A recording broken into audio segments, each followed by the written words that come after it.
बिस्मिल्लाहिर्रहमानिर्रहीम। अस्सलाम वालेकुम। Welcome to Islamic verses. आज की वीडियो में डिस्कस करने जा रहे हैं वाक़या यूसुफ़ अलैहिस्सलाम कि यूसुफ़ को बादशाही का ख्वाब दिखाया। बाप को भी पता चल गया कि एक मौजूदा नबी है तो दूसरा मुस्तकबिल का नबी, मगर दोनों को हवा नहीं लगने दी कि ये कैसे होगा। ख्वाब खुशी का था मगर चक्कर गम का चला दिया गया। यूसुफ़ जो 2 किलोमीटर दूर कुएं में पड़ा है, खुशबू तक नहीं आने दी। अगर खुशबू आ गई तो बाप रह नहीं सकेगा और जाकर निकलवा लेगा, जबकि बादशाही के लिए सफ़र इसी कुएं से लिखा गया। अब अखलाकी तौर पर भी देखा जाए तो ये बुरा लगता है कि एक बाप अपने बेटे को बादशाह बनाने के लिए इसे किसी कुएं में डालकर दस्त के पीछे से झांक झांक के देख रहा है कि काफिले वाले ने उठाया है या नहीं, लिहाजा सारा इंतज़ाम अपने हाथ में रखा। अगर यूसुफ़ के भाइयों को पता होता कि इस कुएं में गिरना बादशाह बनना है और वो यूसुफ़ की मुखालफत करके असल में उसे बादशाह बनाने में अल्लाह की तरफ से इस्तेमाल हो रहे हैं, तो वो एक दूसरे की मिन्नतें करते कि मुझे धक्का दे दो।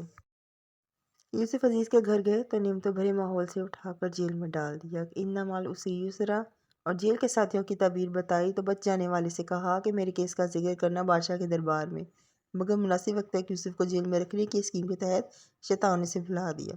तो ये शैतान भी अल्लाह की स्कीम को नहीं ना समझ सका और बतौर टूल इस्तेमाल हो गया। मगर इस वक्त यूसुफ़ अलैहिस्सलाम का जिक्र हो जाता तो यूसुफ़ अलैहिस्सलाम सवाली होते और अब को ये पसंद नहीं था और फिर बादशाह को स्कीम में सवाली बनकर आना था और फिर बादशाह को ख्वाब दिखाकर सवाली बनाया। यूसुफ़ अलैहिस्सलाम की ताबीर ने इनकी अक्ल दानिश का सिक्का थमा दिया। बादशाह ने बुलाया तो फरमाया, मैं NRO के तहत बाहर नहीं आऊँगा जब तक औरतों वाले केस में मेरी बेगुनाही साबित ना हो जाए। औरतें बुलवाई गईं।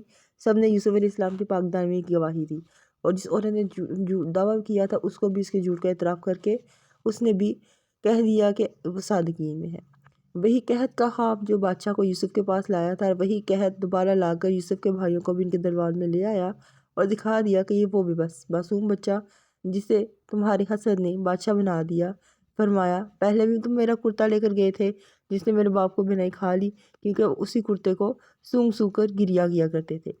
फरमाया, अब भी ये कुर्ता ले जाओ, ये खोई हुई बिनाई वापस ले आएगा। अब यूसुफ़ नहीं, यूसुफ़ का कुर्ता मिस्र से चला है तो कनान के सहरा महक उठे हैं। याकूब चीख पड़े हैं कि तुम मुझे सठियाया हुआ न कहो तो एक बात कहूँ, मुझे यूसुफ़ की खुशबू आ रही है। सुभान अल्लाह, जब रब नहीं चाहता तो 2 किलोमीटर दूर के कुएं से खबर नहीं आने दी और जब स्विच ऑन किया है तो मिस्र से कनान तक खुशबू सफ़र कर गई है। अल्लाह जो चाहता है वो करके ही रहता है, मगर लोगों की अक्सरियत ये बात नहीं जानती। तो याद रखिए कि आपके अजीज़ों की चालें हसद शायद आपके बारे में अल्लाह की खैर के स्कीम को ही कामयाब बनाने की कोई खुदाई चाल हो। इन्हें करने दो जो वो करते हैं और अल्लाह पाक से खैर मांगे। तो आज की वीडियो में बेसिकली हमारा यही टॉपिक था कि यूसुफ़ अलैहिस्सलाम की ज़िंदगी को, उनकी ज़िंदगी के पूरे वाक़यात को और बातों को अगर हम देखें तो उसमें अजीज़ों की ही चालें हैं और हसद है। तो अल्लाह ताला जब रास्ता बनाना चाहता है तो वो कैसे उनको कामयाब करता है। इंशाल्लाह नेक्स्ट वीडियो में मज़ीद मालूमात लेकर हाज़िर होंगे। कमेंट में बताइएगा कि आज की वीडियो आपको कैसी लगी है और साथ में वीडियो को लाइक भी कीजिएगा और शेयर कीजिएगा ताकि बाकी भी इस कहानी से, इस वाक़या से सबक हासिल कर सकें।